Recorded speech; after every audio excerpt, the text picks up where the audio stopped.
We used to play mass, right? Right. So Peter Davitt used to collect, the nuns, as you know, made the Holy Communion. That's right, hosts, yeah. So Peter used to get all the broken bits in a sack for the pigs. All right. And then my Uncle Charlie, he was all into reading and encyclopedias and all that, and the shed out there was full of books. So we had communion and we had the missal. Now, I don't know how we did the rest. I don't know where the chalice came from, but we used to play mass. Well, you're Satanist, you'd have a chalice. We played mass regularly, and we'd have we'd root in the sack till we found the near perfect actual, right? Yeah. And would you guys have a strong sense of how the church was in your life then? Were you frightened of it? Was it just part of the everyday life? It wasn't a big deal? Well, in our family, it was certainly a very important. Like, we were sent down every Saturday, whether you liked it or not, to go to confession.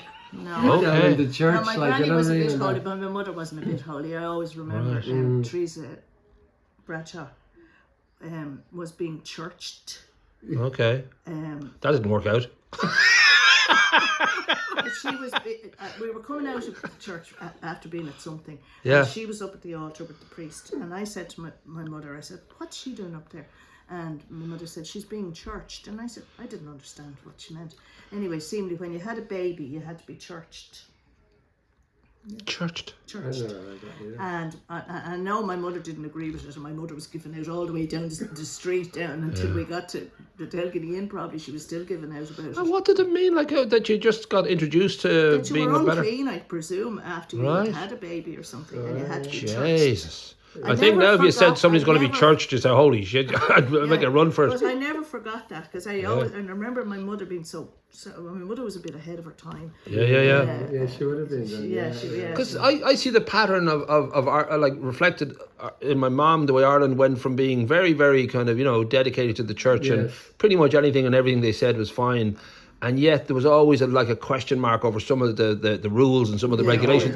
When she was a teenager, she wore like jeans, and the parish priest came down to tell her she wasn't allowed to wear jeans.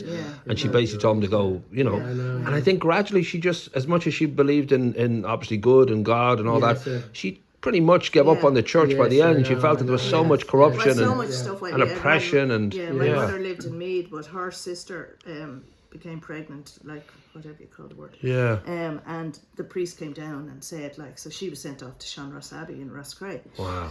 So my mother, that was my mother. I suppose all that was in my mother's house. Yeah, it builds up, because you kind of realise that that's just nonsense. Like the idea that you cannot, live your own life, and that you are actually, basically judged by these strangers who tell you are now like dirty, down to the house and said you're bringing shame on the village and on your family and on the church, and But as children, of course, we're very susceptible to Santa, to everything. So I do remember like going to church on a Sunday morning and being very kind of content, just thinking this is the right thing to do. And so it takes a while probably to sort of, I think, the natural teenage rebellion of just not wanting to do. When I was growing, and even my Anthony's time, all of the boys were nearly every one of them were altar boys down in town. Right.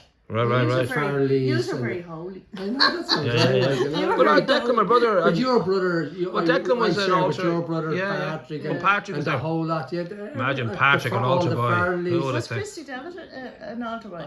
I'm not sure, because he would have been older than me, you see.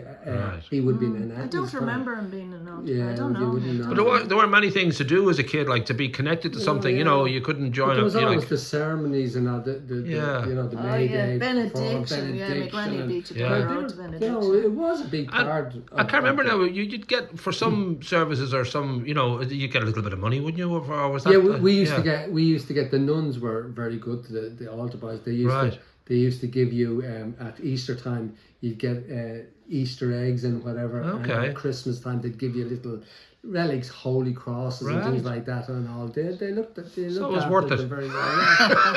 I was the last altar boy to learn the Latin Mass, because Mass in the early times was always said in Latin up to the late 60s. That's crazy. Changed. And so Father Maloney, the priest's house was there. Father Maloney, he was a really lovely man. And he used he used to teach me the Latin mass. Who were the lovely family that lived, the caretaker that lived when you went in? Fagans. Fagans, there you go. Fagans, I can remember I went to school with the son, John and then... You and Jared, were you in school with and Jared? It must be Jared, It was John and Jared. Okay. John was the older lad. One of the girls works in post And then there was Mary and the next one, she works. Rosemary, wasn't it? Rosaline. Right. Rosaline, yeah. Yeah, she works in the post office. Yeah, in Bray, that's right. yeah. Yeah. But they were there for a long time. And Yeah, it felt like that's that was right, their yes. kind of, There's nobody in that house now. I don't think there's... The priest used to stay in there. Yeah, because they have it there, but they've kind of cordoned off that area, like it's a cul-de-sac, we'll say, or. Right, yeah. But I don't know whether they still use it for anything. But I think it certainly looks a little bit in the plans, derelict. I think they were talking about using that as the office. Okay. All right. With a community centre, that'll never happen. Yeah. But that was obviously a very sort of centre kind of part of the growing up. Certainly, I always felt that was like a pivotal kind of pillar of the town, the most of the village. unique crib. Oh yeah, the life size all over the place. Yeah. To say. Well, that was the crib is now. I asked Reese Fitzpatrick. It's in the Christ Church in Bray. It's in Bray, yes. Yeah, that's right. Yeah. Well, that was a very famous. Like people came from all over the place. Yes, Sure. yeah. And It was a beautiful setup because it's such a small church and yet hidden behind the wall. Yeah. And we used to get in and sit on the donkey and all that. Yeah, that's right. Yeah. Maura, I don't know, but we're finding a lot of things now. You're robbing houses, you're like adoring. Never robbed orchards because we had apple trees ourselves. Sacrificing small animals to Satan. There's no really Didn't need to rob apples because we had our own apples. But is there any kind of part of you that thinks life was tough then? Like, because it was, I know myself, we had a farm. There was days where it was just hard work. You just you come out from school, you might have to help, fix a fence and then go find a cow that went missing and all that. And at the time you think... you could ask John that question because I'm not the one to ask. I was the only one. I was spoiled rotten. I lived here with my granny, granddad, my uncle Charlie, and my mother and my father. So I had anything I ever wanted. To a point. Yeah, I understand. But it was, I never wanted for... That's great. That's a good one. So I can't. Don't ask me that question. Well, but I'm not saying we were the from others a big family, so loads of them. But I just recall on the road, like before the water came in, like you had to go down to the pump. Right. Yeah, well, we still had to go to the pump. But that wasn't. And everyone was coming out to the pump now, so you had to carry buckets of water up and. And your sister, my best friend in those days, Kathleen, his sister, Kathleen. She used to come down with 2 buckets of water, and then she'd she'd be filling one and leave the other one there, and then she'd go talking to somebody, and Christy Davitt used to empty them out. And there'd be a big row. Yeah, we had a pump now for water just up the road from us. It wasn't far, but we'd go up and down. There was a well, which is now they're big houses built on what they're calling the Fairy Trail. We used to call the Blind Lane, leading off Blackberry Lane down to Priory Road. Oh, really? But there was just a small well there. We used to go down, and that was our drinking water. We used to go down and get buckets from there. Was there not a well as well, just under the ICA hall? Oh yeah, there was a bit of, there was a stream kind of. And there was a well up the top of up at Ballydonna. Okay. Oh, that was Nancy Quinn's. Yeah, Nancy Quinn lived in that house opposite the Dublin Gates. We used to throw money into that one. Do you remember that? We used to take it out. Jeez, David, I'll tell you now, the Gardaí are going to love this. She had everything. The Gardaí have been trying to build a case against you for years, and now we've got it all. I got Gardaí better quite recently. Nancy and Jack Quinn lived in that house opposite the Dublin Gates. We always called that the Dublin Gates. Yes. Right. That was the perimeter. Yes. Right, the Dublin Gates now are, what are we talking about now, up by Kindlestown? Or Kindlestown Woods, right opposite. And where the big gates were there? Yeah, that was leading into the Bellevue Estate. Right. No, that was on the other side of the road. Okay, so the gates leading into Kindlestown Wood. Nothing to do with the Latouches or any of that. Okay, so there were big gates leading into the woods. The Dublin Gates, and that was the end of Dublin. I wonder where the gates went, because I never remember the gates there. But well, I remember the gates there. Right, okay. And across the road where, I don't know who lives in there now, Nancy and Jack Quinn lived in a little cottage there. There's a bungalow there now. Just at the entrance, like a lodge. I know the Fortunes are up on the house if you go up there. The Donlands, isn't it? The Donlands. No, well, the Donlands live down further. But Nancy and Jack Quinn lived there. They were brother and sister. We used to think they were married, but they were brother and sister. Okay. But Nancy used to go to Bray every Saturday, and she'd ride a bike down to here, and she'd leave her bike here. Oh. And then she'd go off to bring the bus, and then she'd go back in, and my granny'd have tea and all that for her on the way back. Yeah. When you think about something like that, like was a whole day, like just going into break, could be an entire day, like it wasn't like they just... call it now, where that well is, they call it Sheila's well or something. I don't know. Really? Sheila I've never heard like she was Nancy Quinn, she wasn't Sheila. Like, right. I get real mad when people get it and you wrong. wonder where these things start, you know, that somebody somewhere just started that as a kind of a joke, maybe. People get it wrong. Right. I want to go and tell them that. I never knew there was a name on it. I just remember it as a kid. Well, no, there wasn't a name on it, but Nancy Quinn, that's where they used to get their water. Right. Because it's kind of cordoned off now up there, like it's I don't know if it's dry, but they've certainly kind of stopped people reaching it. They put something around and all that. It's lovely. I presume it's still there behind Collie Devereaux's pub. All right, there's a because there's a stream thing. They used to do the sheep up there. I have a photograph of them like doing sheep dipping just behind the pub there, and so there was a little bit of that running down because we owned a field down just as you came what became the N11. Yes, but of course those days. Near the Cholera Hospital.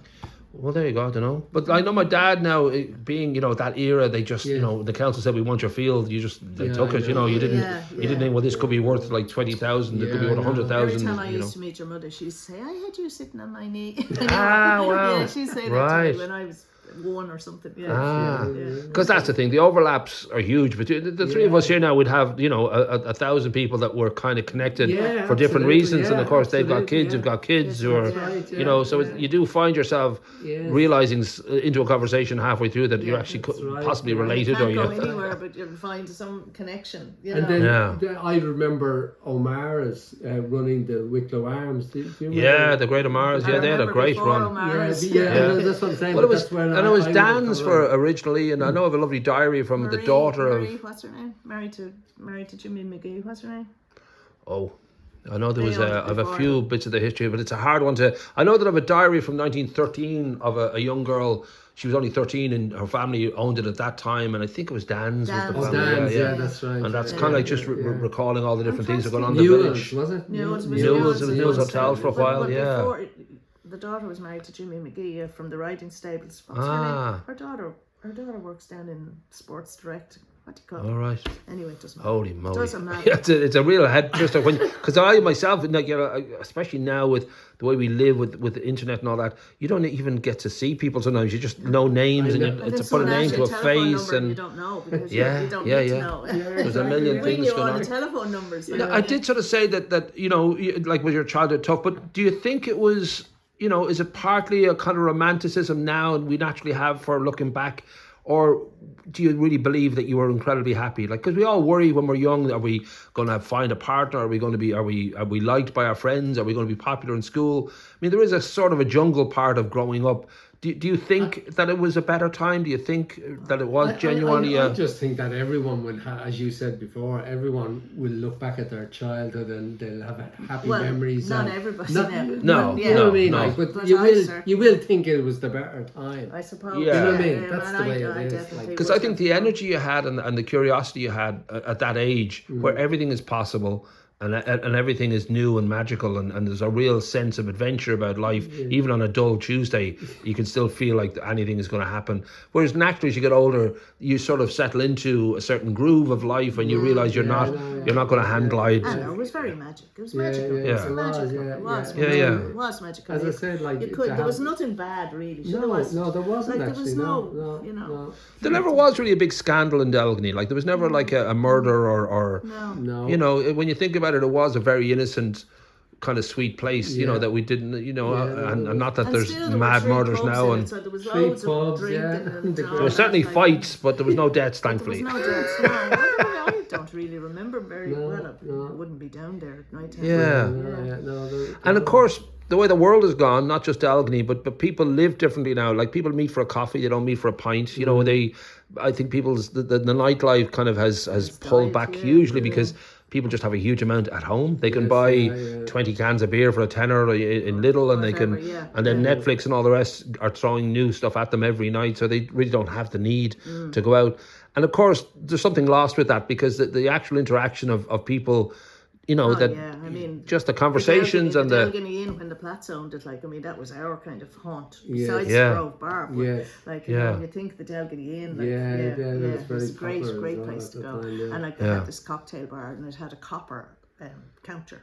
oh right, And it had a beautiful carpet, and it had all scenes of Europe, like it had the Eiffel Tower and it had the Colosseum all printed into the carpet. Yeah, like, nice. With a cocktail bar, that was really the place to go. Yes. If you were in the cocktail bar, you had money that night. And when was that now? That was the 60s, or I'm trying to remember when like that. That's great. Like, sounds beautiful. That would have been I would have been at David's, so I Right. left David's in 66, so Okay, would have so been what's- 64, 65, 66, Wow. maybe around it. Yeah, You kind of, mid-60s. and it's a shame because you know, obviously at the time, you know, people just want to, when they buy it or somebody else moves in, they want to change it all and make it theirs. But sometimes you kind of realize what you've lost. Because famously, Dan's bar down in Greystone, they took a very stupid decision in the mid-80s to turn it into a disco bar. So they stripped everything out, put in mirror balls and black and white portraits of jazz musicians.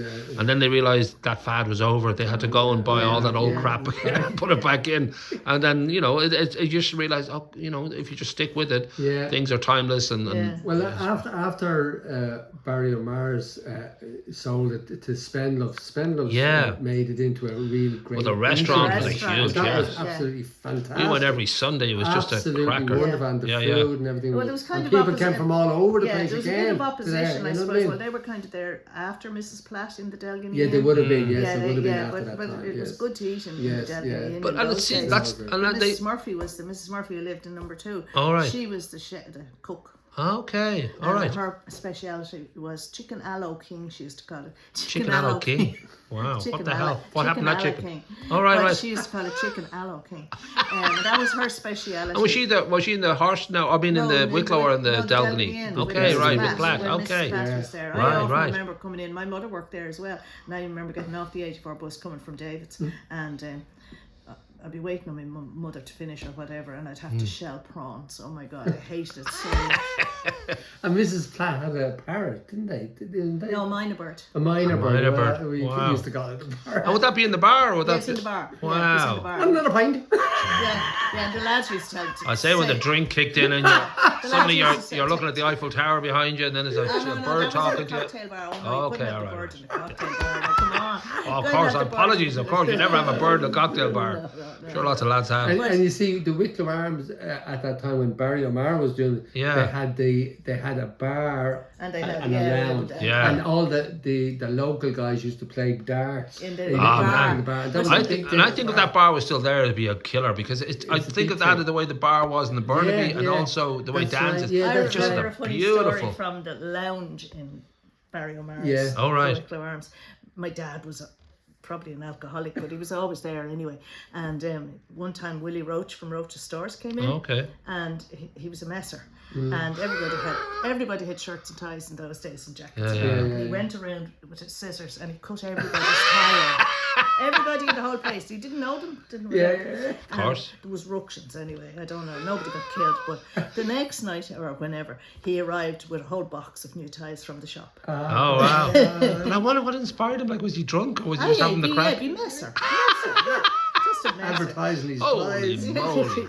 But I think So many Spendlove. things you remember. I haven't thought about that for 20 years. But in a way, Spendlove's kind of pioneered the way bars are now. They are restaurants. Really, that's where the big business is. If you can make it a family lunch, a family dinner, whatever, that's going to be a lot more likely that you'll get because money in the door than I know more drink. about the Delgany Inn, but they had a dining room. Right. They had the bar and they had the posh cocktail bar, but they had a dining room in the back. Yes. Yeah, well, Stanley Platt, he was English. Yeah. And Miss Platt was Pollock. She was from Greystones originally. And then they had Timothy. Yeah, that's right. Timothy went to live in. And then the Horse and Hound. Timothy's dead. You know, Timothy died. Oh yeah. But no. Well, I tried to get photographs with him, and of course he's just the type of guy who just doesn't want his photograph taken. But and you don't want to sort of push anybody, but you just wish that it'd be nice to have a record and a sense of who people are when they're a big part of the Horse and town. Hound then had the pool. They had pool tables. That's right, upstairs. That was great. That was great for the young lads. Now let's go down the dark alley, lads. Wait, there were sort of rumours, if not more than rumours, of knocking shops around here too. Like I think both the Delgany Inn and the Horse apparently had, just for short periods of time, there was a bit of that Yeah. How's your father going on upstairs? I never Where you heard, can pot more than the black. I never heard. Yeah. But that to me is like fantastically. It's the same way that there was definitely swingers clubs down in Greystones, but you can't really be sure. I had a friend of mine. Followed a few people with a can. He was the type of guy who would always look for parties. Followed a few people with bags of cans coming out of O'Brien's or whatever. Followed them up to Applewood Heights. Walked in. Thought, this is great. I found a party. And he could hear noise coming from the sitting room. Opened the door. Just naked people all over the floor. Yeah, Applewood Heights. Never go to Applewood Heights. It's a dangerous place. I tell you now. You can't be going to places like that. Well, I never heard. I wouldn't be interested, so I wouldn't even listen to somebody. Yeah, sure. Well, from what you've been telling us, you Satanist, like burgling, fecking party, and son of a mad bucker, anyway. Going motorbikes. Butter not melting. I've no interest in being a singer. I can't believe that's not butter. I was a singer, but it was golf. Well said, John. Very well said. But that, and I only mention that because really Delgany was, as I said earlier, just an innocent place. There was never really any kind of, madness, thankfully. Remember Brian Travascus? Brian Travascus? No. Is that a drink? He lived when Geraldine and Noel Hutchison lived in the big house where Dooley's lived now. Right, yeah. He came to stay with them as a student. Okay. He was on the Late Late Show and everything. He was a real, I don't know, you'd have to look him up. I'll look him up, yeah. But Brian what was he? Travascus. Was he a singer or was he No, he a wasn't swinger? a singer. No, he wasn't any of those things. He was an intellectual and he may have written a book or was doing, but we all thought like Brian Travascus. He was from Russia or somewhere. And we thought he was like, I hope I can find him because I'm curious now what this lad was up to. Right. Somebody wrote the book. And yet he hung out. With Noel Belton. What the hell? No, he didn't hang out with Noel Belton. All right. No, he lived with Geraldine and Noel in their house. Okay. He was much younger. Like we fancied him. We all fancied him because he was good looking. Travascus. I'm going to have to figure this guy out. I bet you would find him on Google. You're not thinking of John Travolta, are you? You're getting mixed up. But he was on the Late Late Show with Dave Byrne one night. Yeah.